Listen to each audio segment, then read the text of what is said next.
La troisième session des assises de l'année s'ouvre avec une affaire de viol sur mineur. Le père, naturel ou adoptif, la justice n'a pas pu trancher, est accusé d'avoir violé sa fille de 13 ans pendant plusieurs années. Il risque 20 ans de prison. La mère, qui aurait assisté au viol, comparaît libre pour non-empêchement de crime. Elle encourt, 5 ans de prison. Le procès se déroulera à huis clos.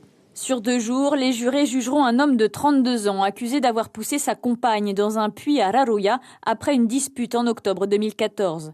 La jeune femme s'était noyée dans 60 cm d'eau. Au cours de l'enquête, l'accusé a multiplié les versions. Il sera aussi jugé pour l'incendie de la maison conjugale après les faits présumés. Une semaine d'audience pour la bagarre générale de Papara en juillet 2014. Elle avait impliqué au moins 18 personnes, une expédition punitive qui s'était soldée par la mort d'un jeune homme de 22 ans et un autre gravement blessé.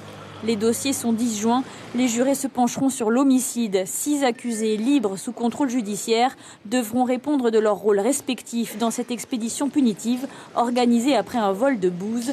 Les faits avaient profondément choqué la commune. Enfin, au dernier jour des assises, comparaîtra un homme de Fangatou jugé pour coup mortel sur sa femme de 38 ans en avril 2014. Le couple avait passé la journée à se disputer sur fond de beuverie au Como entre amis sur le petit atoll des Tuamotu. Les coups pleuvent de tous les côtés, mais le mari est accusé de l'avoir finalement poussé du scooter, une chute fatale.